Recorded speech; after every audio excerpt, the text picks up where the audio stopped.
হাজোৰ বামুন্দিত দেওবাৰে নিশা সৃষ্টি হয় উখল-মাখল পৰিৱেশৰ। হাজোৰ এক পুৰণি পৰম্পৰাগত সভাগুণ্ড উৎসৱ। এই উৎসৱ প্ৰতি বছৰে অনুষ্ঠিত হৈ আহিছে মাঘৰ ৫ তাৰিখে। এই উৎসৱ তিথিক সিধা দিয়াৰ নিয়ম ১৮৫৪ চনৰ পৰাই অনুষ্ঠিত হোৱা এই উৎসৱৰ এইবেলি ১৭২ সংখ্যক বছৰ। অসমৰ বিভিন্ন প্ৰান্তৰ লোকক আমন্ত্ৰণ কৰি অতিথিসকলক ভোজনৰ বাবে চাউল, দালি, তেল, মছলা, নিমখ, লাও, মাছ, খৰি আদি প্ৰয়োজনীয় সামগ্ৰী প্ৰতিগৰাকী লোকক প্ৰদান কৰে। এয়াই বামুন্দি ৰাইজ গয়ৰহে পালন কৰি অহা পৰম্পৰাগত সভাগুণ্ড উৎসৱ আৰু সিধা দিয়াৰ পৰ্ব। সভাগুণ্ড উৎসৱত সিধা ল'বলৈ অসমৰ ভিন্ন প্ৰান্তৰ পৰা অহা লোকৰ সমাগম দেখা পোৱা গ'ল। এই অনুষ্ঠানটো ১৮৫৪ চনৰ পৰা চলি আহিছে। আজি ১৭২ বছৰ হ'ল। গতিকে আমাৰ ইয়াত এই সিধা পৰ্বটো চলিয়ে থাকে সভাগন উপলক্ষে।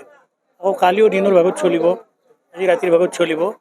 পূৰ্বতে আমাৰ জনসংখ্যা কম আছিল, গতিকে অলপ মানুহ কম হৈছিলে, প্ৰায় ১৮০০-২০০০ মানুহ হৈছিল। এতিয়া ৪০০০ হয় ওচৰা-ওচৰি গোটেইখিনি সিধা লোৱা মানুহ। কালি সভা আমাৰ, আৰু সভাত আমাৰ দিনৰ ভাগত যিবিলাক বয়সীয়াল মানুহ আজি ৰাতি আহিব নোৱাৰে, কালি দিনৰ ভাগত আহিব। তেখেতসকলক আমাৰ পৰা সিধা দিয়া হ'ব, পুৰি দিয়া হ'ব। তৰকাৰীৰ কাৰণে লাও, আলু, বেঙেনা, আকৌ এইফালে মাছ দিয়া হ'ব, চাউল দিয়া হ'ব, গোটেইখিনি মছলা পাতি গোটেইখিনি দিয়া হৈ যায়। পূৰ্বতে আচলতে ঘৰে ঘৰে আমাৰ ৰান্ধি খাইছিলে, চোতালে। কিন্তু এতিয়া আৰু যান বাহন হ'ল, যাতায়াতৰ সুবিধা হ'ল, সিধালৈ বেছিভাগ মানুহে ঘৰলৈকে গুচি যায়। নিজ গাঁৱত তেওঁলোকে এতিয়া কাৰোবাৰ এটাতে ৰান্ধি খায়, কোনোবাই দিনৰ ভাগতো খায়। গোটেইখিনি এনেকুৱাকৈ আজিলৈকে চলি থাকে। ১৭২ সংখ্যক এইটো আমাৰ সিধা দিয়া পৰ্ব। ১৩০০ পৰিয়াল।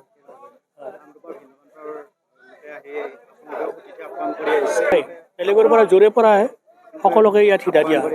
গোটেই দক্ষিণ কামৰূপৰ পৰা আহে, নলবাৰীৰ পৰা আহে, বৰপেটা ৰঙিয়াৰ পৰাও আহে, বিভিন্ন ঠাইৰ পৰা আহে।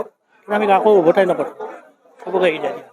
এই পৰম্পৰা যি সভাগন আমাৰ কামৰূপৰ বামুন্দি প্ৰত্যেক বছৰে মাঘৰ ৫ তাৰিখে সভাগন উৎসৱটো পালন কৰি আহিছে। আৰু এইবেলি আমি ১৭২ সংখ্যক সভাগন উৎসৱ পালন কৰিছোঁ। আৰু আপোনালোকে দেখিছে ৰাতিপুৱাৰ ভাগত আমাৰ সকলো পৰিয়ালে বিলত মাছ মাৰিছে। তাৰোপৰি সকলো পৰিয়ালৰ পৰা এটাকৈ লাও, খৰি, চাউল আদি ভঁৰালত জমা কৰিছোঁ। আৰু এতিয়া আমি অতিথি আপ্যায়ন কৰিম। অসমৰ পৰা যিমান অতিথি আহে আমি সকলোকে এটি লাও, মছলা, চাউল, দালি, খৰি আদি দি সিধাৰ ব্যৱস্থা কৰিম। আৰু অসমীয়া মানুহ অতিথি আপ্যায়ন এই নিদৰ্শনটো আমি প্ৰত্যেক বছৰে বামুন্দি গাঁও ঘূৰি আহিছোঁ। আৰু এইবেলিও আমি একে অনুষ্ঠানটো আমি ধৰি ৰাখিবলৈ যত্ন কৰিছোঁ।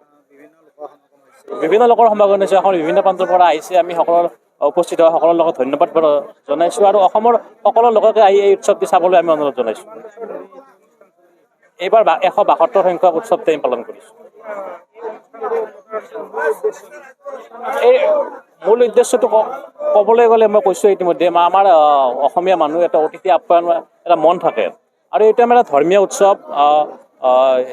ধৰ্মৰ জৰিয়তে আমি উৎসৱটো পালন কৰি আহিছোঁ। আৰু আমি বিশ্বাস কৰোঁ যে লোকক খোৱালে মানে শান্তি পায়। সেই হিচাপে আমি গাঁওখনে আমি বেলেগ মানুহক খোৱাই ভাল পাওঁ। এই কথাটো মানে আগত লৈ আমি এই উৎসৱটো পালন কৰি আছোঁ। প্ৰত্যেক বছৰে আমি পালন কৰিম, আমি প্ৰতিজ্ঞাবদ্ধ। প্ৰত্যেক বছৰে মাঘৰ ৫ আৰু ৬ তাৰিখে পালন কৰি আছোঁ। বহুত আশা ৰৈ থকা যায়, আৰু বহুত আগৰ দিনৰ পৰা এই উৎসৱটো আমি আয়োজন কৰোঁ। আপোনালোকে দেখিছে প্ৰত্যেকবাৰে আহিছে। এইবাৰো যিখিনি উপস্থিত হৈছে আমি সকলোকে ধন্যবাদ জনাইছোঁ। উখল-মাখল পৰিৱেশ অহাকালিও আছে।